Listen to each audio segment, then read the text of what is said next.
kamu tuh nanya-nanya yang tadi siang yang maksudnya apa? Pesugihan, nyupang kalau kata bahasa orang Jawa. Ya seperti itu Pak, katanya. Saya udah ikhlas ridho. Akhirnya kan dijelasin sama pangkat saya itu bahwa hal-hal seperti itu tidak baik dan pasti akan memakan tumbal. Dan parahnya teman saya itu menjawab, nggak apa-apa Pak, katanya. Saya siap. Yang penting badan saya sendiri. Kowe bakal dipai 50 miliar tapi uripmu ngan setahun. Kamu dikasih 50 miliar sampai hidup kamu cuma setahun dari hari ini. Sanggup ora kowe? Saya bilang, astagfirullahaladzim, dalam hati saya. Kang, sadar coba kamu tuh. Yakin. Dia nunduk, kirain saya itu mau merenung. Ternyata sambil ngelurin tangan, bersalaman sama mbak itu. Bersalaman, saya sanggup.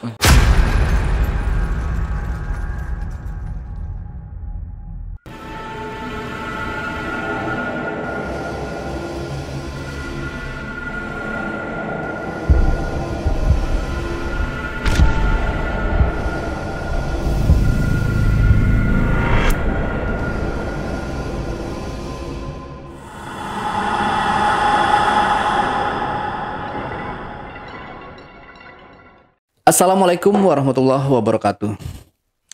Jumpa lagi dengan saya, Ale Jejak Backpacker. Dalam obrolan misteri Jejak Backpacker kali ini, kembali saya menghadirkan seorang narasumber yang pernah mengalami kejadian mistis. Seperti apa kejadian mistis yang dialami oleh narasumber kita pada malam hari ini? Langsung aja kita sapa narasumbernya. Assalamualaikum. Waalaikumsalam. Bang Erik. Ya. Wah, Bang Erik, makasih banyak nih udah hadir di studio Jejak Backpacker. Jadi Bang Erik ini dari Indramayu ya. Jauh juga ya Bang. Gimana tadi perjalanannya, lumayan? Ya ada sedikit kendala macet juga sih Bang. Macet juga ya. Macet. Oke, tapi ya makasih banyak sekali lagi buat kehadirannya ya Bang Erik. Jadi Bang Erik ini punya pengalaman mistis tentang pesugihan ya. Oke. Itu bisa di-spill sedikit dulu aja seperti apa yang akan Bang Erik ceritakan ini nanti. Mengantarkan teman menjalankan ritual pesugihan dan memakan korban. Oh. Oke. Simpan dulu aja kalau gitu ceritanya Bang Erik. Kita lanjut setelah ini ya. Tapi sebelum Erik bercerita lebih lanjut lagi, saksikan setelah OMG yang satu ini. Kopi Liong Bulan, nuansa legendaris di mana keunikan rasa dan aroma mengalir dari setiap biji kopi pilihan. Keistimewaan yang dipersembahkan bagi mereka yang menghargai cita rasa terbaik.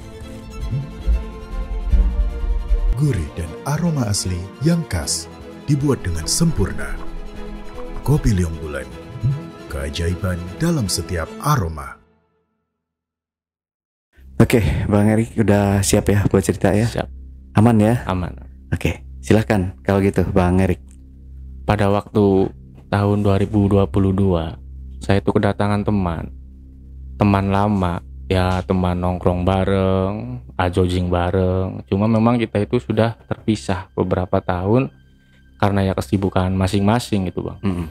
Karena dia pun sibuk dengan pekerjaan dia, saya pun juga ya sibuk dengan usaha saya. Tiba-tiba dia datang, ya layaknya seorang teman, assalamualaikum, bertamu gitu. Saya jawab waalaikumsalam.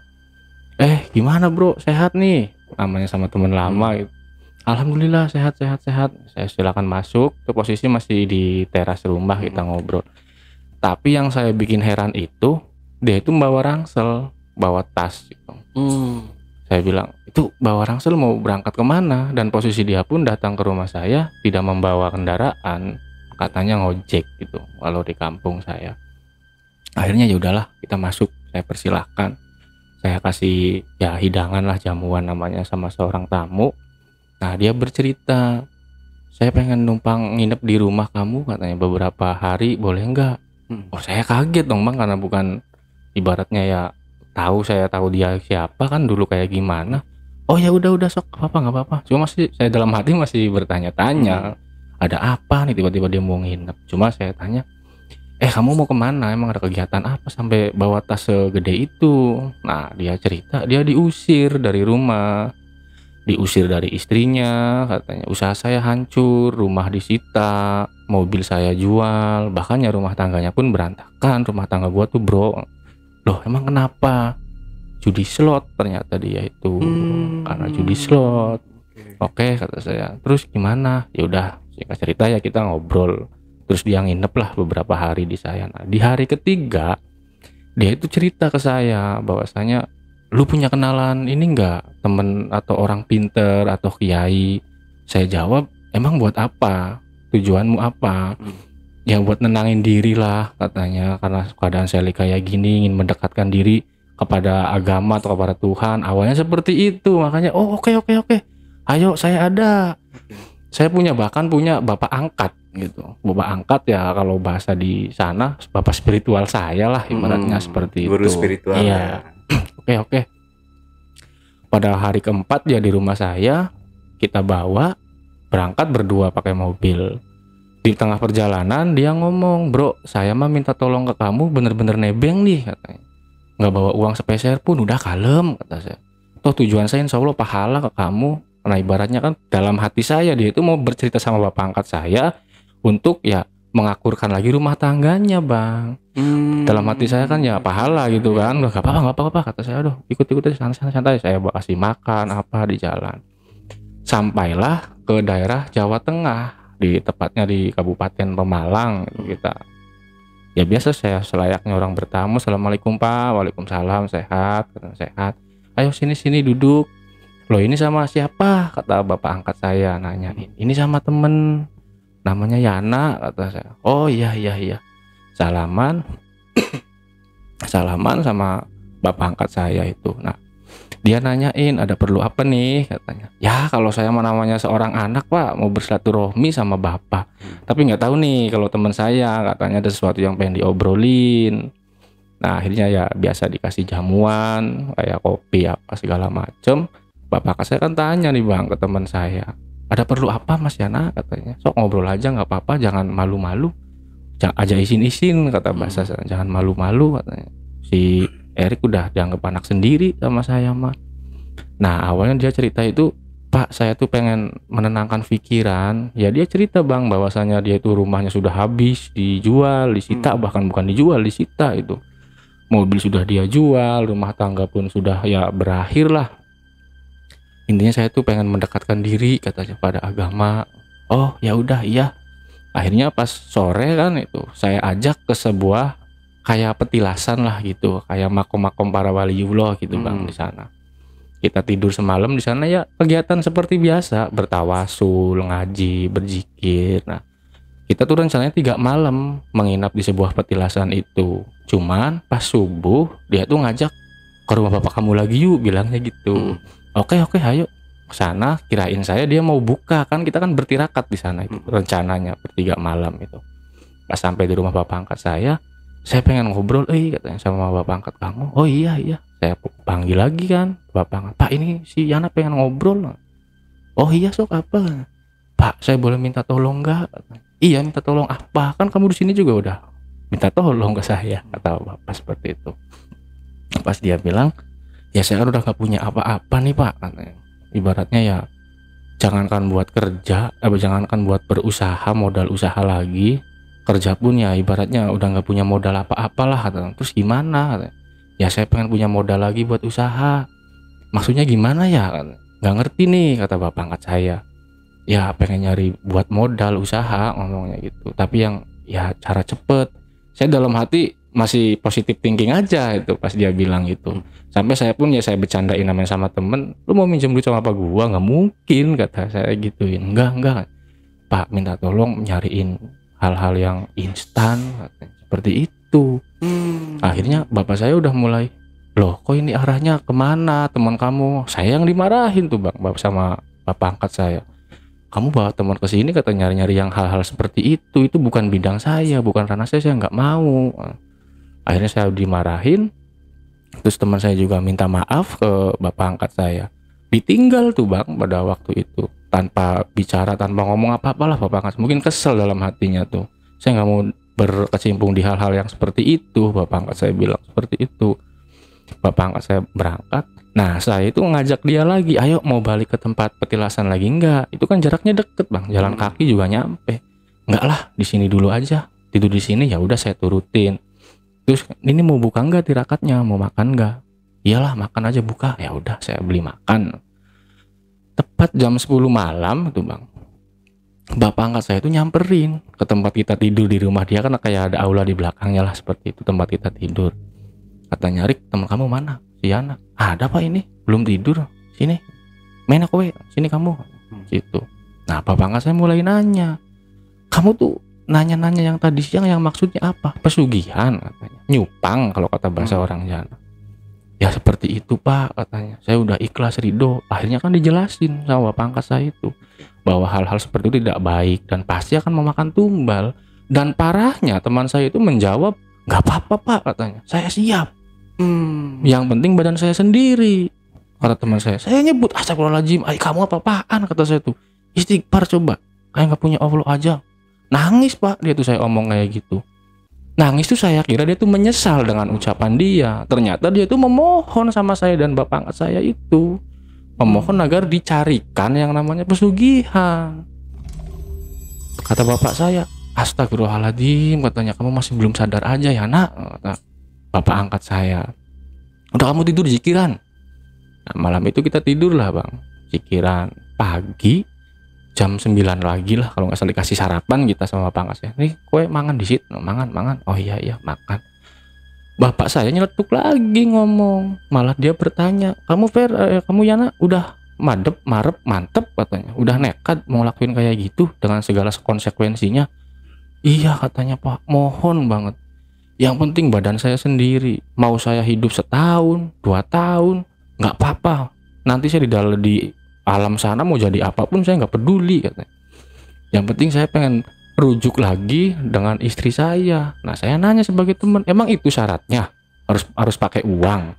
Ya seenggaknya katanya, bro, saya itu mengembalikan harta yang udah saya buang, katanya seperti itu. Nah bapak saya itu, duh gimana ya, kata bapak angkat saya itu. Ada sih kata bapak angkat saya itu, tapi ya itu bukan saya. Ada anak angkat saya katanya, perempuan, yang katanya bapak angkat saya pun bicara seperti itu, yang katanya dia itu yang masih dayang-dayang Soko Kidul. Ibu Ratu, kata bapak angkat saya. Akhirnya ya udah katanya pak, nggak apa-apa, kapan saya bisa nemuin dia, di mana alamatnya? Orang usah mana-mana, saya telepon juga mainnya dewe, saya telepon juga dia sini sendiri. Langsung lah ditelepon pak sama bapak angkat saya itu. Kowe nangen di neng, kalau bahasa kamu di mana nok lah ibaratnya kayak gitu bahasa Jawa. Kamu bisa kesini nggak katanya, sebentar. Paling ya 30 menitan om, 30 menitan itu dia datang pakai Agya warna silver. Pas keluar dari mobil saya kaget, saya pikir ya wanita sudah dewasa. Ternyata setelah keluar itu masih muda, mungkin masih muda dari saya. Kurus lah kalau orang Jawa gering, badannya tuh kurus dia tuh. Akhirnya dia masuk, assalamualaikum, waalaikumsalam, disambut sama kita, ngobrol lah kita berempat. Saya, si Yana, bapak angkat sama si mbaknya itu. Cuman di tengah-tengah obrolan si mbaknya itu bilang ke bapak angkat saya, dia kan manggilnya Eyang. Eyang, si itu mana? Itu nyebut nama anak angkatnya anak bapak angkat saya itu. Buat apa? Tolong bersihin mobil saya kotor. Nah saya kan sebagai tamu dan ibaratnya saya udah deket banget sama bapak angkat saya itu, menawarkan diri bang. Mbak saya aja sini yang bersihin. Tujuan saya itu biar saya tidak mau mendengar obrolan mereka tentang hal pesugihan. Tujuan saya itu, jadi saya mending keluar gitu dari ya ruangan itulah ibaratnya. Akhirnya nggak apa-apa tah katanya, nggak apa-apa mbak, sini saya yang bersihin. Saya ambil kanebo, mbak tolong itu kuncinya dibuka. Oh ya pakai remote pencet gitu. Nah pas saya mendekat ke mobil, buka pintu, itu bang yang bikin saya kaget, mobilnya itu banjir di dalam mobil, kabin mobil itu banjir, tergenang air dan ada pasirnya. Ada pasirnya, itu yang bikin saya bingung. Itu kan Agya itu kan 4 pencok ya, 2 seat. Itu 4-4-nya tuh tergenang air semua. Bahkan ada pasirnya. Terus dibuka itu nggak keluar airnya? Enggak keluar, ngepas aja di bawah itu. pas di bawah pijakan kaki itu tergenang. Namanya saya sama bapak angkat saya kan suka bercandaan, kan udah deket saya bercanda, "Pak, Mbak," katanya, "Opo? Ini mobil bisa nyebur di laut di mana?" kata saya. Sambil saya bercanda ketawa. Saya dimarahin sama bapak angkat saya. "Kok iso rasa ngomong? Bersih baik. Lancang kowe mulutnya," kata bapak angkat saya. Lah saya langsung terdiam. Akhirnya udahlah saya kuras pakai gayung gitu. Tapi saya tuh penasaran, ini air dari mana? Akhirnya saya jilat tuh Bang si air itu. Emang asin itu air laut. Asin air laut. Makanya saya ya udahlah, saya nggak mau banyak berpikir juga. Setelah selesai saya ngebersihin, saya kan nimbrung lagi nih, berempat ngobrol. Ya entah obrolnya udah sampai mana saya pun nggak tahu. Cuman pas saya nimbrung ke situ, si mbaknya itu ngomong, "Eyang," katanya, "si mbak mana?" Nanya anak perempuan sama bapak angkat saya itu. "Beliin sate, saya pengen makan." "Oh iya, dipanggil lah anak bapak angkat saya itu beli sate." Nah pas dia datang lagi sambil bawa bungkusan sate itu, yang bikin saya kaget lagi, satenya itu sate mentah Bang, 4 tusuk. Sate mentah 4 tusuk. Saya ngeliatin aja, nih apaan kok sate mentah. Mungkin ya memang bapak keluarganya bapak angkat saya itu ya sudah tahu dia seperti apa, dan kalau disuruh dibeli apapun itu pasti yang mentah mungkin dalam hati saya. Pas dia itu sebelum memakan sate itu, dia tuh terdiam aja Bang, tapi matanya tuh melotot tapi kayak kosong. Si mbaknya itu saya sebut di sini namanya Mbak Yuli. Si Mbak Yuli itu kayak kosong tatapan mata sambil melotot sambil makan sate. Persis kayak di film-film aja Bang. Kayak yang kalau saya ngelihat film Sundel Bolong atau apa seperti itu, makan aja dengan lahap tapi terdiam, nggak ngomong, nggak nawarin, melotot sambil kosong tatapan mata tuh. Saya ngeliatin aja. Nah setelah selesai makan sate, dia itu langsung nunjuk mukanya si teman saya Yana itu sambil ngebentak, "Kowe yakin pengen melu nang Soko Kidul? Kamu yakin mau ikut ke daerah Kidul?" katanya gitu. "Yakin Mbak," sambil nunduk teman saya tuh. "Yakin Mbak." "Oke, lamun kowe pengen udah sanggup dengan semua persyaratannya," ini saya artiin pakai bahasa Indonesia Bang. "Kalau kamu sanggup," katanya, "ibu nompo itu menerima dia. Ibu nompo," katanya. "Tapi ini kalau ibarat bahasa di dunianya limited edition. Kowe bakal dipai 50 miliar tapi uripmu ngan setahun. Kamu dikasih 50 miliar sampai hidup kamu cuma setahun dari hari ini. Sanggup ora kowe?" Saya bilang, "Astagfirullahaladzim," dalam hati saya. "Kang, sadar coba kamu tuh. Yakin?" Dia nunduk, kirain saya itu mau merenung. Ternyata sambil ngelurin tangan bersalaman sama mbak itu. Bersalaman. "Saya sanggup." Gila nih kataku teman saya, astagfirullahaladzim, ini orang gimana sampai senekat itu dalam hati. Astagfirullahaladzim saya tuh. Nah setelah ngomong kayak gitu, si Mbak Yuli itu terdiam lagi Om. Terdiam lagi sambil natep matanya teman saya si Yana itu. Kalau ngelihat mata saya nunduk lagi. Serem asli, serem mukanya. Saya ngeliat itu juga serem, gak berani natap mata dia. Nah gak lama, "Copot bajunya, buka baju kamu," katanya teman saya itu. Dibuka kan sama teman saya si Yana itu. Madep mangguri, jadi dia membelakangin si Mbak Yuli itu. Sudah ngebelakangin, itu punggungnya itu ditabok sama Mbak Yuli itu, ditabok japrak kayak orang ditampar tuh. Saya sampai kaget, astagfirullahaladzim, oh dianiaya jadinya dalam hati saya, karena saya nggak ngerti Bang dalam hal seperti itu. Nah setelah ditabok itu yang bikin heran, si 5 jarinya itu nempel di punggung tuh. Warnanya merah, nempel kayak bekas lipstick, tapi berbentuk jarinya dia, si 5 jari itu. Terus dia sambil bilang, "Iki stempel sing aku kanggo daftar nang Soko Kidul. Kamu wis pasti ditompo. Ini stempel dari saya buat kamu ngedaftar di Soko Kidul. Udah pasti diterima. Karena aku ajudannya, aku anaknya ibu. Aku anaknya ibu, saya ajudannya ibu." Seperti itu dia bilang. Hari saya diem aja. Nah setelah ditampar seperti itu, si temen Yana itu diem lagi. Kirain saya kesurupan atau nggak sadar. Diem aja dia tuh. Saya, Kang, sadar nggak? Sadar nggak kamu?" "Iya sadar." tadi ada yang nemuin apa katanya. Gitu doang bang, dia tuh reaksinya setelah ditampar tuh. Akhirnya setelah itu si Mbak Yuli itu ngomong ke bapak angkat saya, yang iki bocah gawe no ubur ampene, ini anak katanya bikin sesajinya, Eyang pasti tahu apa aja yang buat dikasih atau dihadapkan ke Soko Kidul. Pada waktu itu kan kata bapak angkat saya, Rik, kamu bawa uang enggak? Ya ada pak, nggak mungkin saya jauh-jauh dari Indramayu ke sini nggak bawa uang. Buat beli apa? Ya ini ubur ampenya, kata si dia. Oh berapa emang, kata saya. Lah 500.000 juga cukup katanya tuh. Nah ternyata bang, itu yang dibeli itu kayak angsa tuh. Angsa diungkep tapi dalamannya nggak diambil. Bikin utuh, ya bikin tumpeng, terus ya biasa kayak kembang warna putih segala macem. Nah kata saya, ini sehari ini juga harus ada apa gimana? Karena mbaknya kan cerita ke bapak angkat saya, biasanya saya tahu apa aja yang disiapin. Nggak, besok aja, nanti anak saya yang nyiapin subuh-subuh ke pasar. Singkat cerita pulanglah si Mbak Yuli ini setelah kejadian itu. Saya tidur lagi di situ. Itu malam itu bang, teman saya si Yana itu nggak ngomong sama sekali ke saya.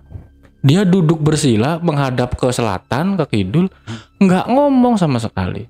Saya pikir dia lagi jikiran, nggak tahu lagi ngapain, dia diem aja, matanya melotot terus. Saya sampai saya tuh kaget, jam 1 malam dia tuh teriak-teriak, teriak-teriak tuh ampun. Seingat saya waktu itu, ampun katanya, ampun. Saya lari kan, nyariin bapak angkat saya, pak tolong nih pak, si anak apa pak, kesurupan kata saya gitu, kesurupan si anak. Didatengin sama bapak saya, nggak diapa-apain sama bapak angkat saya. Itu cuma ngomong ke saya udah baik, lagi reaksi gue, bisa nasing teka, embuh ragane, embuh jeroane di kawa mana, biarin aja dia lagi reaksi, atau mungkin dalaman dia lagi dijemput ke sana. Ngomongnya seperti itu. Nah akhirnya pada malam itu pas temen saya si Yana itu sampai pagi tidak melakukan aktivitas apapun, makan, minum, ngerokok pun enggak, padahal dia kencang banget ngerokok sama ngopinya itu. Cuma duduk bersila menghadap ke selatan. Saya kan ngobrol banyak sama bangkat saya. Saya sambil akhirnya ya, saya kan namanya orang milenial, menanyakan, nggak percaya kan sama hal-hal yang seperti itu.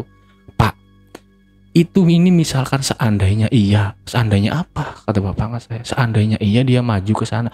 Yo, ya bukan masalah seandainya, orang dia udah nerima perjanjian kok. Ya udah pasti nanti dibawa ke sana katanya. Oh, kata saya kayak gitu. Terus mohon maaf nih Pak, saya jadinya lancang nanya-nanya. Sepengetahuan Bapak, saya kan detail nanya kayak gitu. Kalau orang misalkan dibawa ke Soko Kidul itu nanti di sananya diapain setelah meninggal? Saya sampai nanya seperti itu Pak ke bapak angkat saya itu. Di sananya itu ya di istana, nanti dia jadi pekerja. Ya macam-macam, kebisaan dia mau ngepel katanya. Kebisaan dia berkebun. Berarti di sana ada kehidupan lagi dong Pak, kayak alam kita. Kata bapak saya, ya kita Tuhan kan menciptakan dua makhluk katanya, antara yang kasat mata dan terlihat, kata bapak angkat saya. Oh seperti itu. Jadi ini didaftar ini buat jadi apa? Saya sampai sekepo itulah ke bapak angkat saya itu. Udah katanya, intinya dia itu nanti kalau udah meninggal di sana dijadiin pekerja. Tidak sampai di situ bang, saya menanyakan ke bapak angkat saya, saking pengen tahunya hal-hal pesugihan itu seperti apa nanti di sananya. Barangkali bapak angkat saya bisa menjelaskan, walaupun bapak angkat saya pun bukan ahli hal seperti itu. Bapak angkat saya pun menjawab ya realistis sepengetahuan saya katanya. Setelah dia nanti meninggal itu, ya dia itu tidak langsung dibawa ke alam akhirat. Kata bapak angkat saya, setahu saya loh ya, kata bapak angkat saya itu. Jadi dia nanti itu ya ibaratnya mati raganya aja, ruhnya itu ya dibawa ke Soko Kidul untuk mempertanggungjawabkannya apa yang dia mau di alam dunia ini, gak timbal balik gitu bang katanya itu. Setelah itu baru nanti misalkan dia umul apalah, saya nggak ngerti di bahasa Al-Qur'annya tuh, nanti setelah dia itu udah dicapai waktunya sama Tuhan itu untuk pulang ke akhirat, baru dia pulang, kata bapak angkat saya. Nah tidurlah saya tuh sampai pagi, subuh saya dibangunin. Kalau saya sholat, dia nggak mau diajak sholat, tetap masih bersila bang, menghadap ke selatan masih bersila. Nah anaknya bapak angkat saya beli sesaji lah ibaratnya, ubur ampe. Iya kalau bahasa sana ubur ampe. Jam 9 pagi Anaknya bapak angkat saya itu bawa ubur ampe, ya dimasak lah apa yang dibutuhin kayak tumpeng. Nah jadi itu si ubur ampe itu ditaruh di kayak nampan yang buat pakai beras itu bang. Ada tumpeng, ada iya tampah, ada tumpeng, ada angsa ungkep, terus bunga macam-macam bunga kayak makanan 7 rupa, teh pahit segala macem lah. Terus ada kayak dikasih apa sih, kayak orang pengantenan tuh, bunga apa tuh bang yang dipakai di selendang. Iya seperti itu, ada bentuknya sama aja kayak orang menikah. Melati apa kantil? Iya seperti yang putih tuh warnanya kayak gitu, ditaruhlah di situ. Nah saya nanya, Pak ini sesajinya? Iya katanya. Terus saya berangkat ke sana kapan? Ya mangko katanya, telepon dulu. Telepon bapak nggak saya itu ke mbak yang tadi, Mbak Yuli. Iya Mbak Yuli telepon.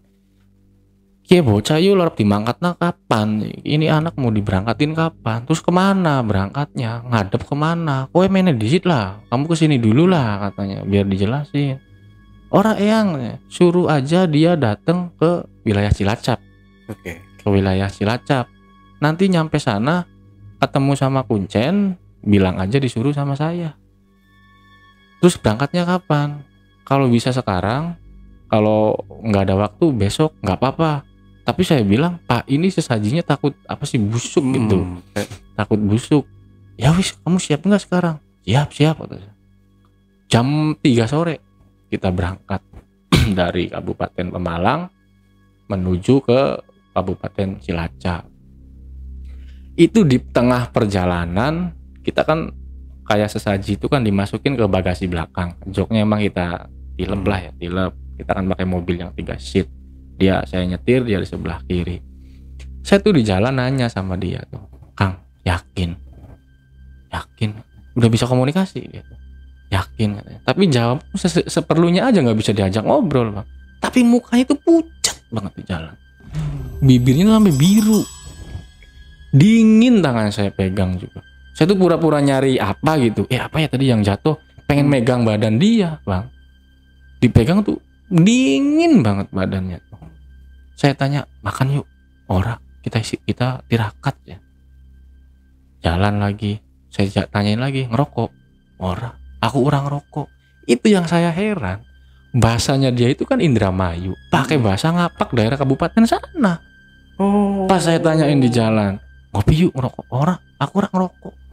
Lah, kata, aduh saya udah serem banget tuh bang di jalan. Takutnya ada apa-apa buat saya sendiri gitu. Saya pancing-pancing aja di jalan tuh buat ngobrol sama dia. Ini maksudnya beneran Siana apa udah dalamnya ganti? Karena bapak angkat saya kan bercerita seperti itu bang. Dia ibaratnya mati jasadnya aja harusnya dibawa ke sana. Saya di jalan tuh penasaran, ini dalamnya masih orisinil Siana bukan sampai seperti itu. Nah pas di tengah perjalanan saya berhenti. Saya mau makan ya. Saya udah nggak ngajak dia lagi. Turun, saya tinggal di dalam mobil. Dia ngikutin. Harap mendi kowe. Itu bahasanya pakai ngapak lagi. Gimana nggak bikin saya merinding melihat sosok temen yang biasa gaul berubah pada waktu bicara pun kayak asing pakai bahasa ngapak. Melu harap mendi kowe. Dalam hati, kok ngomongnya pakai ngapak? Mau kemana kamu? Katanya ikut. Saya mau makan kang, kata saya tuh. Milu, ayo ikut. Saya tapi udah beda banget lah saya tuh udah dalam.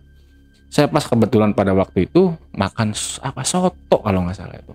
Soto, saya pesen, dia di sebelah saya. Apa nginungnya? Kata saya pengen minum apa? Teh, apa es? Air putih baik.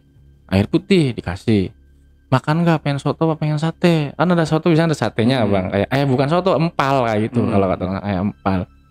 Sate apa? Kambing. Berapa tusuk? 4. Loh. Dalam hati kok sama kayak yang Mbak itu bilang, tapi saya belum berpikir negatif. Pas sudah dibakarin 4, dikasihin lah, dihidangin, itu dilempar si sate itu bang. Nggak mau yang matang, mintanya yang menteh, malah marah-marah saya. Kok ora nang aku ora doyan barang-barang sing kayak kue. Buset, ini kok jadi bahasanya ngapak banget. Kamu nggak tahu saya nggak doyan barang-barang yang kayak gitu. Akhirnya karena udah panik dan takut bang saya itu. Akhirnya saya tuh ke dia itu ya bersikap bukan selayaknya teman lagi, seperti pelayan jadi saya itu. Oh iya Kang, maaf Kang, pengennya apa? Daripada saya nggak ada apa-apa di jalan Bang. Saya berdua doang itu berangkat. Sing menteh papat, aku mau wis ngomong sing menteh papat, bentak-bentak ke saya. Sampai itu orang pada makan empal itu pada ngeliatin, pas dia ngelempar, pas dia marahin saya. Sampai saya ngomong ke pedagangnya tuh, apa lagi sakit, kata. Sampai kayak gitu saya menenangin suasana. Maaf Pak, lagi sakit dia. Dikasih yang mentah itu dimakan lahap, sama dia itu dimakan lahap. Asli saya Bang, ya Allah ya Rabbi, kata saya. Cuma pas setelah dia makan, saya itu WA, nggak berani telepon, takutnya dia tahu, karena dia udah bukan diri dia sendiri. Saya WA ke bapak angkat saya, Assalamualaikum Pak. Waalaikumsalam Pak Borik. Pak, ini kok Kang Yana udah kayak berubah ya, nanti saya ke bawah-bawah nggak nyampe sana nih. Nggak bakal katanya, nggak bakal kena efek, tapi hati-hati aja ya. Memang kata bapak angkat saya itu ya udah separuh dia, separuh ya udah di sana. Tapi belum bertukar, bahasanya belum bertukar jiwa. Iya. Udah separuh di Sakok Kidul, separuh memang bawaannya dia. Jadi ya kadang gitu, kadang sadar, kadang enggak. Astagfirullahaladzim. Nah, dalam hati saya ngomong di WA lagi bapak, aduh saya WA bapak angkat saya, gimana caranya nih Pak, kasih amalan ke saya lah di jalan, minimalnya biar saya tuh tenang. Karena bapak angkat saya pun nggak mau Bang diajakin sama saya tuh, maksudnya buat nemenin saya. Pertama kan karena saya nggak tahu alamatnya, saya cuma udah tinggal ketik aja di Sherlock kan waktu sudah berangkat gitu. Nggak mau, ini takut ada apa-apa kan Bang, saya sendirian di jalan. Aduh gimana ini. Lah yaudah kita berangkat, hanya kita putusin buat lanjutin perjalanan. Pas udah enak di jalan lagi, ada sebuah pom bensin. Kebetulan saya kan kebelet habis makan. Kang, saya tinggal dikit ya, mau ke kamar mandi, mules, kata saya melilit perut saya. Dia nggak jawab, udah diem aja. Paling ngelirik gini doang, pakai tatapan mata tajam tuh, lorok saya. Waduh, saya udah ngeri banget dalam hati. Di kamar mandi, pas keluar, masuk ke dalam mobil, itu wajahnya tuh berubah. Yang tadinya pucat, bibirnya biru, itu normal lagi Bang. Maksudnya selayaknya kayak saya aja. Malah dia itu ngomong, Tasman disir aku ya. Dari mana kamu? Kayak biasa aja. Dari mana kamu bro? Tadi kan saya bilang kamu bisa ke kamar mandi. Masih normal lagi. Normal lagi. Waduh, ini mungkin udah sadar dalam hati saya. Ya karena ceritanya bapak angkat saya ngejelasin, akhirnya saya mikirnya badan dia lagi nih. Saya mikir kan gitu. Pas udah enak, kita berangkat, paling ya 30 menitan lah Bang. Kita jalan lagi dari pom bensin itu. Dia ngobrol lagi minta rokok. Katanya kamu tirakat. Enggak. Ya udah nih rokok. Tuku kopi gah aja. Tuku. Beli kalau kata orang. Ya udah saya beliin kopi. Ini kita beli aja mana, uangnya sini aja yang beli. Ke Alfa, turun ke Alfa Bang. Normal lagi dia tuh. Setelah berangkat, sambil ngopi sambil ngerokok, kaca kan kita udah dibuka. Dia tuh manggil saya, Kang. Kok tumben dia manggil Kang sih, kata saya. Biasanya kan bro aja. Kita kuje nyesel. Saya tuh nyesel katanya. Kayaknya saya nggak lanjut deh. Ngejalanin ini. Saya langsung ngerem sekaligus karena kan jalannya itu kan ya petualangan udah mulai masuk hutan, Bang, udah masuk hutan. Saya langsung ngerem sekaligus. Saya tuh masih antara bingung, percaya, bimbang ini sebenarnya siapa gitu. Akhirnya saya berhenti, dalam hati ya ada seneng, ada juga takut. Senengnya ya alhamdulillah kalau memang dia udah sadar dan mengurungkan niat dia untuk melakukan hal seperti itu kan Bang. Saya langsung alhamdulillah sadar lu bro, kata saya. Sadar apa nih? Sadar apanya? Kata dia tuh. Iyalah sih, kayaknya terserah Gusti Allah aja, kata teman saya itu. Terserah Gusti Allah aja lah. Balik maning beyu, balik lagi aja. Nah di situ saya ada kesempatan ya sedikit marahin dia, maksudnya kamu mah kayak anak kecil. Saya tuh jujur nih ke kamu tuh Yan, seneng kamu ngebatalin. Tapi kenapa nggak dari awal-awal? Saya udah ngeluarin duit, nggak masalah lah, masalah duit kata saya tuh.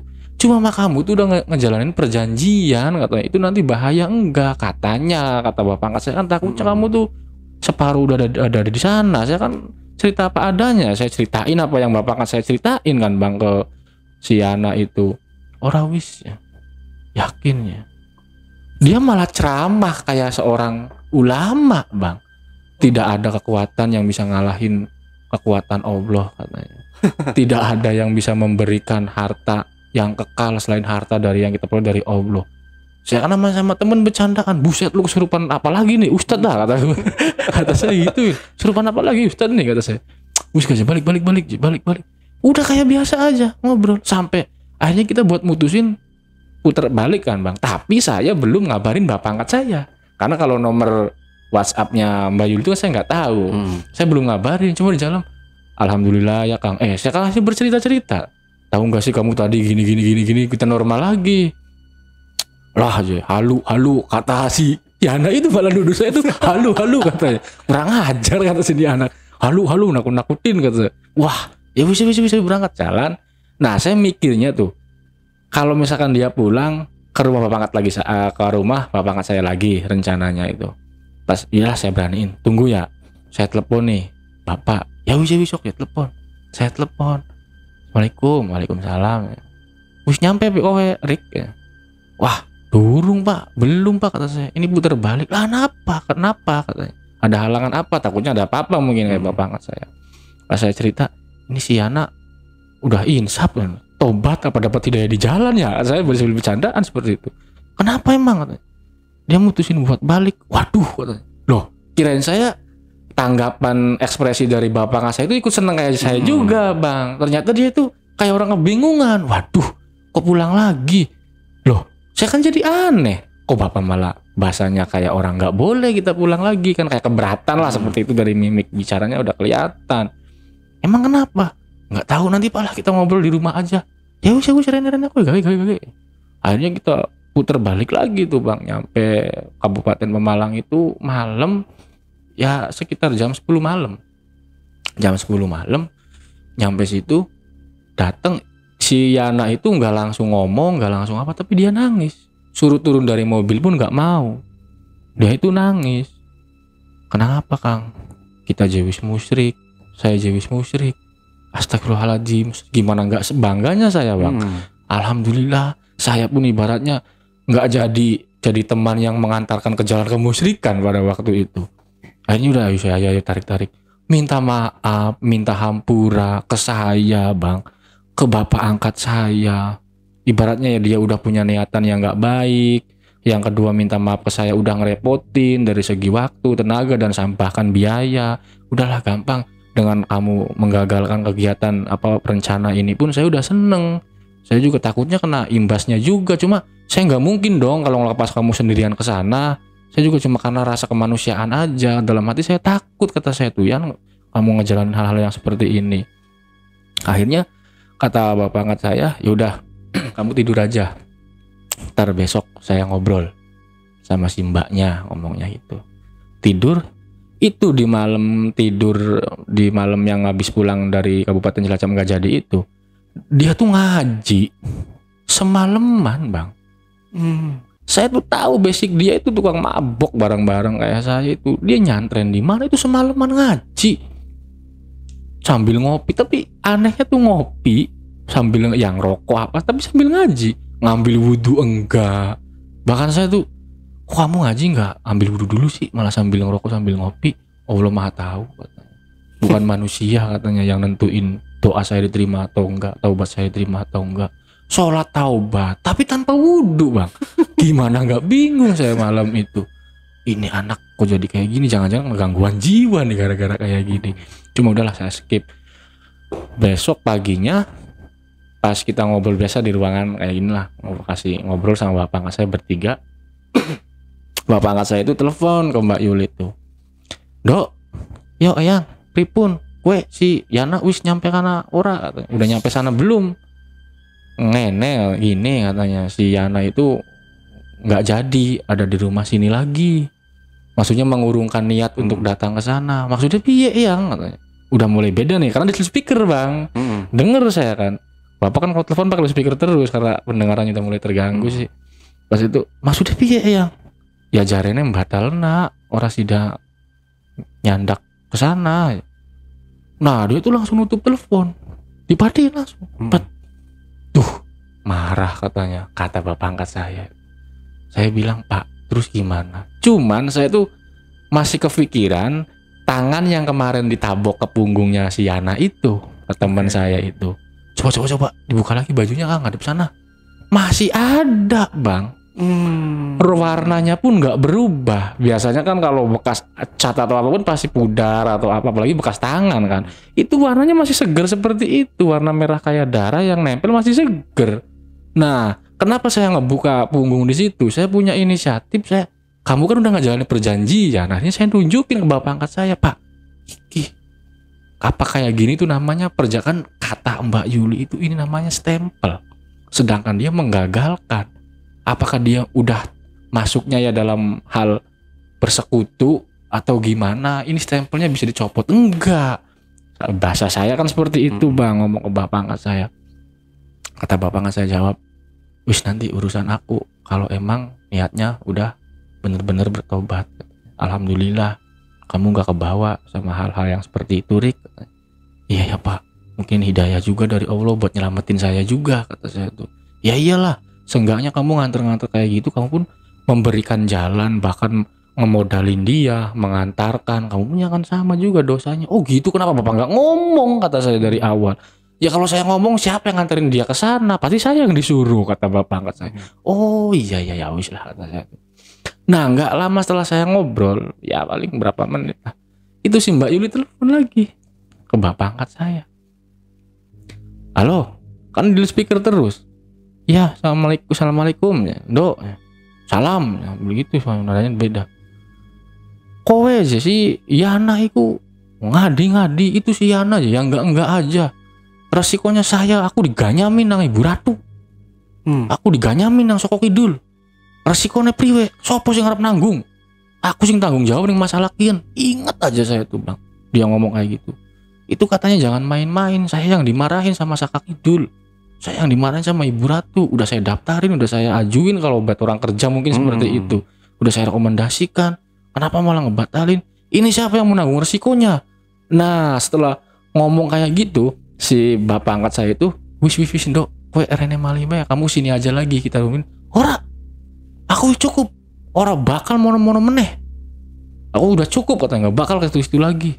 Jadi akhirnya ke bapak angkat saya pun dia tuh nggak mau main lagi pada waktu itu kan, bahasanya seperti itu. Akhirnya saya kan jadi nggak enak ke bapak. Aduh, gara-gara teman saya nih sampai ibaratnya memutuskan tali silaturahmi pada waktu itu, Bang. Saya ngomong, Pak ampura ya. Nah bapak angkat saya bilang, udah nggak apa-apa, katanya. Mending gak kenal sama yang kayak gitulah. Mungkin juga ya di balik kejadian pasti ada hikmahnya. Mungkin dengan jauhnya saya sama dia, saya pun nggak bakal ikut-ikut terjerumus kayak gini lagi. Saya pun nggak bakalan bantuin si Yana kalau ngeliat kamu, Rik, katanya. Kasihan juga kalau si Yana nggak cepet-cepet dapat uang dengan cara apapun, otomatis dia masih ngerepotin kamu terus. Mau berapa bulan tinggal di rumah kamu pun juga butuh kerja, butuh makan, masa mau ngejamin dia juga? Iya juga dalam hati saya. Iya juga sih Pak, namanya orang tua bijak pikirannya. Nah setelah itu jadi gimana? Diem aja si Yana tuh, nanya ke bapak angkat saya, Pak kayaknya je masih nempel. Terus saya nanya, nempel apa? Ya ini sih yang di punggung. Jadi yang dia rasain itu bekas tangannya si Mbak Yuli itu sampai hari itu pun terasanya panas. Kata teman saya si Yana itu panas. Nah, saya ngobrol ke bapak angkat saya, Pak, apa benar sepengetahuan bapak nih? Bapak saya tuh diem aja, nggak ngomong apa-apa. Bingung ya ngomongnya gitu. Akhirnya, Yan, kowe menang nang kene. Yan, kamu diem di sini. Rik, kamu ikut saya bentar, katanya. Cari rokok yuk. Dibawa jalan-jalan saya tuh sama bapak angkat saya. Kirain saya bener mau nyari rokok. Ternyata bapak angkat saya itu pengen ngobrol pribadi sama saya tanpa ada si Yana. Mau menjelaskan tentang perjanjian yang dia batalkan sepihak dalam hal ya gaib itulah mungkin, Bang. Rik, kata bapak angkat saya itu, iku arane belok orang nyatok. Kata saya, apa tuh Pak belok orang nyatok? Perjanjian udah jalan, hasilnya enggak, dia tetap diambil. Wah masa apa iyo? Kata saya, apa iyo Pak? Makanya aku nggak mau ngomong di depan dia. Kamu diem aja pura-pura nggak tahu. Saya kan karena dia kan teman saya, Bang. Ibaratnya dari udah dari apalah temen nggak macam-macam dulu juga sama dia. Saya tuh mohon-mohon ke bapak saya, ya tolong Pak, Kalau Bapak bisa mah, Bapak yang memulai, Bapak juga yang harus mengakhiri. Saya bilang seperti itu. Tolong putuskan perjanjian dia kalau bisa Pak, dengan berbagai cara. Bapak nggak sayang sama saya, jangan lihat sama dia, lihat saya. Katanya saya pun yang ikut mengantarkan nanti akan terbawa efeknya walaupun nggak besar. Saya kan seperti itu ngomong, Bapak sendiri yang ngomong ke saya. Ya wis baliknya, ulang lagi. Masih polos lah si anak itu Bang, nggak punya pikiran apa-apa. Yan, Rene kowe, sini kamu. Iya Pak.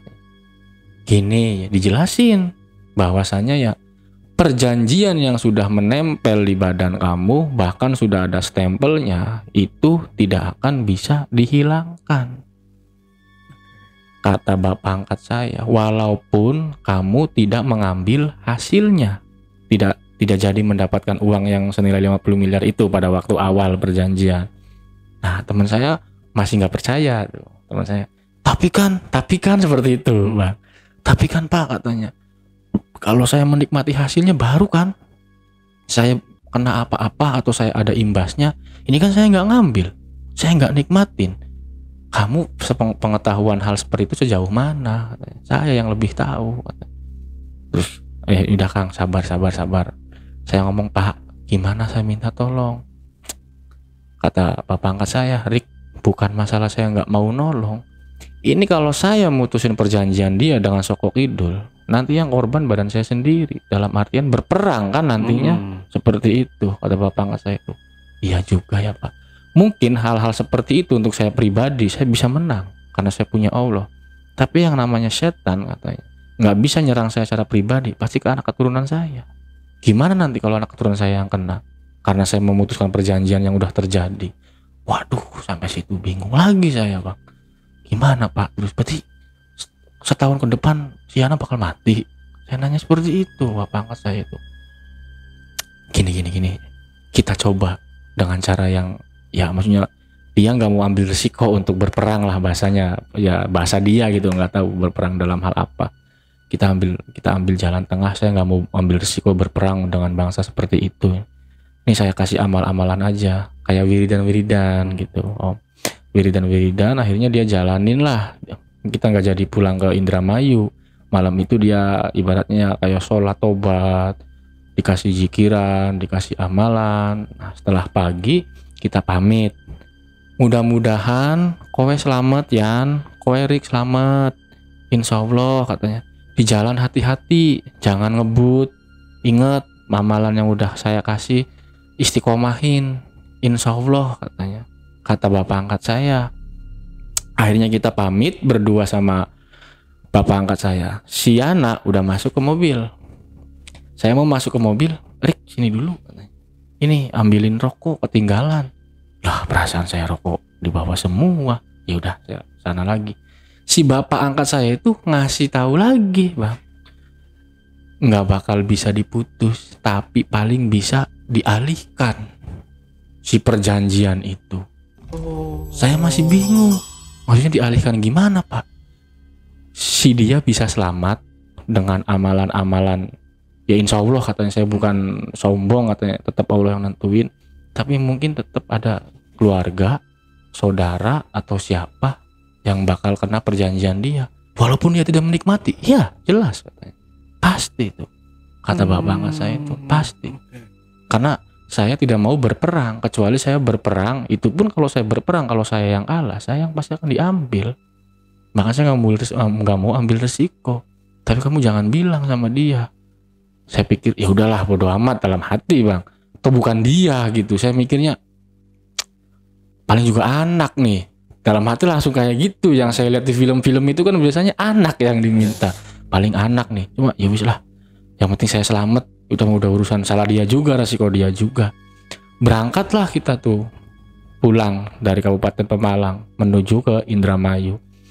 Di tengah perjalanan saya istirahat di rest area, capek gitu, ngopi, makan apa. Bapak angkat saya nelfon lagi ke saya. Wis nyampe nyampe salah satu kabupaten setelah Kabupaten Pemalang itu. Nyampe sini Pak. Apa yang tadi di jalan ada kejadian aneh nggak? Nggak ada. Nggak ada Pak. Oh ya wis syukur. Jangan apa sih, jangan lepas dari bahasa-bahasa sama apa sih namanya, jikir-jikiran ini katanya. Iya anjing, siap katanya. Kita mau berangkat, saya masuk ke mobil, starter mobil, tiba-tiba itu bang, kaca pecah, kaca depan, brak. Mending kalau kayak beratnya retak atau kayak dilempar. Kalau dilempar palingnya itu aja yang pecah. Kaca mobil bang, tebalnya gimana, beda sama kaca rumah-rumahan. Itu langsung hancur, brak. Itu sih serpihan kaca itu ke mukanya teman saya. Saya nggak kena, alhamdulillahnya tuh. Ke mukanya ada 3 biji lah ya serpihan kaca ke muka dia tuh. Saya langsung astagfirullahaladzim, aduh jadu, tolong Lara. Saya pun nggak, ibaratnya karena saya nggak tega walaupun takut, saya cabutin tuh kaca dari muka dia tuh. Ya Allah, geti semua lah di sini, karena di mobil kan ada P3K ya bang ya, saya obatin sebisanya lah pakai betadine atau apa. Setelah itu gimana ini pulangnya, gimana ini kata. Nah itu sebelum kita melanjutkan perjalanan pulang, kita kan turun lagi nih. Kita nggak mungkin lanjut dengan kondisi mobil yang seperti ini. Ntar saya telepon teman saya aja atau kakak saya suruh jemput ke sini, mobil kita derek aja. Teman saya itu udah, ya Allah maaf katanya, udah banyak ngerugiin kamu, ngerepotin kamu kata. Gak apa-apa lah Kang, yang penting selamat. Dalam hati saya, alhamdulillah celakanya nggak ke nyawa, cuma luka-luka dalam hati saya ini bang. Sambil nungguin jemputan dari saudara saya, teman saya waktu itu suruh jemput ke kabupaten itu, maksudnya mobil saya mau diderek aja, saya pulang dianterin sama dia. Nunggu saya tuh ngopi lagi, tiba-tiba si Yana itu ada yang telepon, nggak tahu adeknya, nggak tahu siapa lah, saudara dari rumahnya. Pas lagi anak-anak telepon, tiba-tiba dia, yang bener katanya. Ya Allah, astagfirullahaladzim, innalillahi. Nangis dia bang, nangis pas ngangkat telepon itu. HP-nya dia banting sampai pecah, HP itu dibanting. Goblok katanya tuh. Apakah pengen kalau kita baik? Dia tuh marah-marah, kurang ajar katanya. Kalau pengen badan saya aja sendiri, jangan ngambil-ngambil yang lain. Sambil dia meracau ngomong sendiri tuh. Saya samperin, istighfar, nang apa? Bapaknya kita meninggal. Bapaknya dia Pak, meninggal dikabarin, nggak sakit lagi. Bapaknya dia kan seorang guru, pulang ajar katanya. Baru nyampe teras, dia langsung pingsan. Dikiranya mungkin kecapean, dibawa ke dokter, udah nggak ada. Akhirnya singkat cerita datanglah nih jemputan saya, mobil suruh diderek lah, di situ ditipin, kita ada teman-teman di sana. Kita pulang bertiga sama teman saya ngejemput. Sepanjang jalan dia nangis terus sambil meracau. Wah, kurang ajar, gaib, wow, macem-macem aja dia tuh ngomong. Kenapa nggak badan saya aja? Kenapa ngambil bapak? Kata saya, Kang, jangan sudon. Udah takdirnya Allah. Jangan seperti itu. Mudah-mudahan ya bukan hal-hal yang seperti itu. Iyalah, ya, ikhlas, ya. Ikhlas. Saya tenangin kan bang di jalan. Saya tenangin. Pas saya bilang, ini gimana pulang? Dia kan tadinya nggak mau pulang ke rumah karena malu sih. Udah semuanya udah habis. Kata saya nasihatin, udah Kang, pulanglah ke rumah, ini bapak yang terakhir. Hilangin bahasa-bahasa yang negatif kayak tadi. Insya Allah bapak husnul khotimah. Kata saya, udah meninggal karena jalan dari Allah, takdir Allah. Udah tenang. Masuk ke situ dia peluk karena udah meninggal. Saya diem sambil nangis, sambil berdiri aja. Ya Allah, kasihan banget. Itu pas dibuka kain kafannya bang, yang bikin saya aneh, di lehernya itu ada bekas tangan 5 jari kayak cekikan, yang persis sama kayak di punggungnya si Yana itu. Saya langsung astagfirullahaladzim, nambahlah sejadi-jadinya si teman saya itu. Akhirnya saya langsung, Pak Bu izin ya, kan ramai suasana meninggal, saya mau numpang ke kamar mandi dulu. Saya keluar, dia udah kayak orang sekarat lah, nangis tuh sambil goblok, sabar ya, banyak kan tetangga saudara. Saya keluar telepon, ceritain semua saya ke bapak angkat saya itu. Pak, si Yana gini, bahkan tadi pun di jalan gini. Bapak angkat saya bilang, kan saya udah bilang nggak bakal bisa diputus, paling bisa dialihkan, menyerang ke yang lain, entah itu saudara, entah itu siapa. Kata saya, tapi itu bener Pak, maksudnya langsung kontan kan setahun. Ya wallahu alam katanya. Hal gaib kalau udah ngambek ya di gimana pengennya dia, ya wallahu alam. Itu juga bapak saya pun bilang seperti itu. Tapi yang lebih bikin ya saya juga wallahu alam bang ya, ibaratnya ya mungkin ngetantah kebetulan apa. Cuma yang bikin saya kaget itu bekas cekikan tangan 5 jari itu dari mana datangnya. Bahkan pada waktu itu ibunya pun sampai manggil kiai, manggil ustadz, namanya orang di kampung, kena santet. Karena 5 jari itu. Saya nggak bersuara sedikit pun. Nggak bersuara karena ya namanya teman saya Yana kan nggak bisa mungkin ngelihat punggungnya sendiri kan bang. Karena di punggung ditepuk, saya kan yang ngelihat jelas. Persis sama bang. 5 jari itu di sini nih. Posisinya gini. Makanya saya astagfirullahaladzim. Begitulah bang akhir ceritanya. Teman saya itu sangat tragis. Makanya ya ibaratnya saya tuh amit-amit gitu. Jangan sampai lah, jangankan buat terjerumus ke hal-hal yang seperti itu. Kalaupun ibaratnya ya mengantar-ngantar lagi pun saya detail sekarang. Kalau ada temen, saya kan memang ya ada usaha suka nyupir, saya juga travelan juga kadang gitu. Makanya kalau ada yang orang ziarah saya lebih kritis sekarang tuh. Ziarah kemana? Tujuannya apa? Karena itu. Alhamdulillah kemarin saya masih selamat. Takutnya yang kedua, yang ketiga kali saya nggak selamat juga, kebawa gitu bang takutnya. Pas saya juga alhamdulillah masih diselamatkan oleh Allah gitu kan ibaratnya. Seperti itu bang, tragisnya tuh. Kenapa? Si Yana ini nggak kenapa-napa? Nggak kenapa-napa. Cuma itu aja luka kaca yang pecah tiba-tiba itu di jalan tol di rest area. Dan yang bikin paling saya kaget tuh ya kok kenapa sekontan itu kalau memang iya bener. Tapi ternyata memang ada tandanya ya walau alam, mungkin entah sebuah kebetulan atau apa. Makanya pada saat meninggalnya bapaknya si Yana itu ya sampai sekarang pun masih ya namanya mulut orang-orang kampung, beliau meninggal karena disantet katanya. Karena umumnya orang kampung kan seperti itu bang. Sebenarnya ya kalau saya harus meyakini atau mengimani karena saya melihat sendiri ya bukan santet, paling hal itu kalau misalkan saya meyakini, cuma saya nggak mau meyakini gitu. Saya anggap itu sebuah kebetulan, tapi memang bukti fisiknya ada bang, saya ngelihat sendiri. Dan sampai sekarang pun setelah saya nganter si Yana itu ada sebulan 2 bulan bang, itu saya insomnia, nggak bisa tidur kalau malam. Hati tuh nggak tenang kalau belum saya baca zikiran istighfar sampai 100 lah minimal, itu nggak bakal bisa tidur bang. Itu efek yang saya rasain. Berarti dari jarak si Yana melakukan ritual itu sampai sekarang ini udah berapa tahun tuh? Dari yang ritual itu 3 tahun. 3 tahun. Tapi masih aman aja sih Yana. Masih aman. Berarti dia memang nggak jadi diambil kalau bahasa diambil sana. Ya, nggak jadi tumbal ya. Iya, kalau kata bapak angkat saya itu nggak jadi diambil, tapi dialihkan karena marah ya mungkin. Walau alam gitu bang. Mungkinnya karena dikasih apa sih benteng dengan zikir-zikiran lah sama ya mungkin ya tetap yang Allah ya yang nentuin, tapi mungkin wasilahnya dari bapak angkat saya dikasih kayak zikir-zikiran mungkin dia bisa selamat, tapi tetap kan namanya perjanjian nggak bisa dihindarin, yang diambil yang lain. Tapi pada waktu itu saya feelingnya ke anaknya, dan saya pun mikirnya anak dia pun nggak mungkin secepat itu, paling setahun nanti kan itu kontan banget kan ibaratnya langsung. Iya, parah perjalanan pulang. Ya, dan saya pun walau alam awalnya udahlah itu udah takdir. Saya mikirnya hal-hal yang kebetulan aja gitu bang.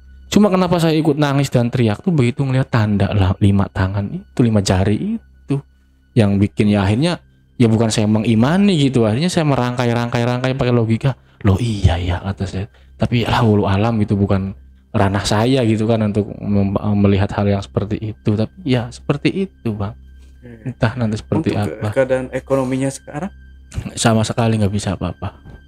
Maksudnya keadaan ekonomi keuangannya Pak tetep sampai dia itu kemarin kerja melaut dapat 3 bulan boro-boro dapat duit malah diancam dibuang di laut, dia pulang. Kadang sekarang dia parkir, jadi juru parkir tuh Pak. Jadi juru parkir, kadang nyariin ya cari rongsokan ya itu sekarang sampai sekarang. sedih banget ya. Nah, Itu gitu. korban-korban Iya. ya judul ya. Iya, seperti itu Bang. Di awal Istri sama anaknya masih nggak mau menerima. nggak mau, udah menikah lagi. Oh, istrinya udah Udah menikah menikah lagi. Malah udah punya anak sekarang sama istri yang baru. Sama yang baru. Gimana itu perasaan si Iya, Yana ya, pasti Pasti. hancur, menyesal Pasti itu. pun udah terlambat, Iya. istilahnya kayak gitu. Dan ibaratnya ya itu mungkin ya entahlah seperti apa.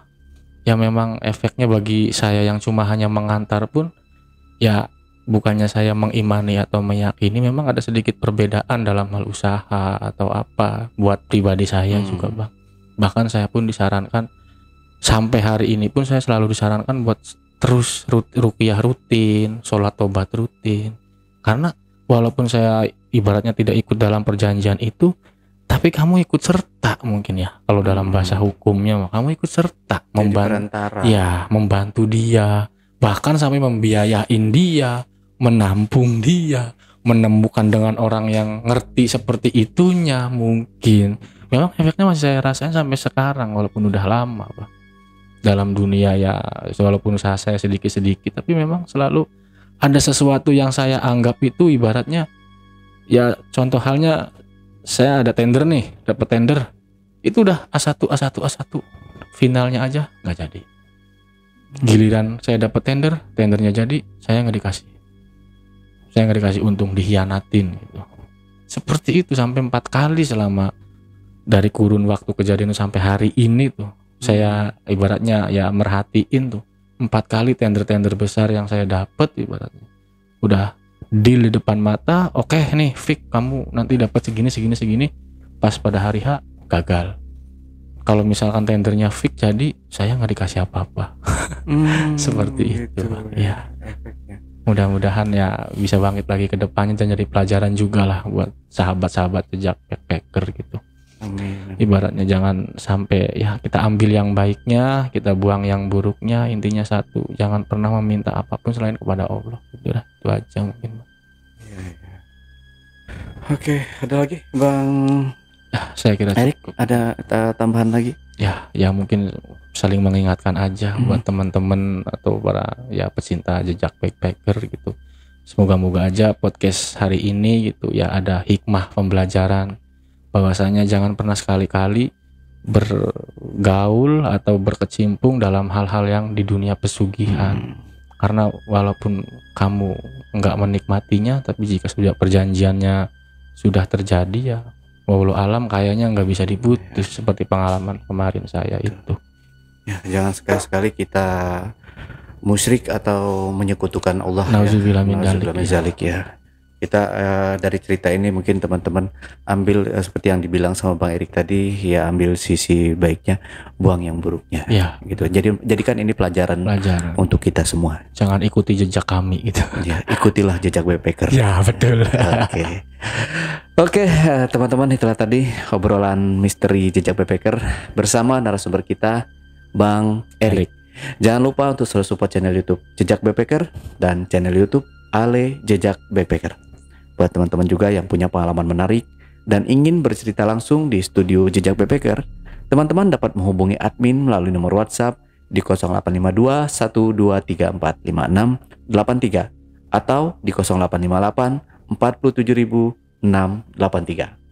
Wassalamualaikum warahmatullahi wabarakatuh. Oke, Bang Erik, terima kasih. Sama-sama. Ceritanya keren banget ya. Semoga ya itu tadi ya jadi pelajaran untuk kita semua. Amin. Sampai jumpa.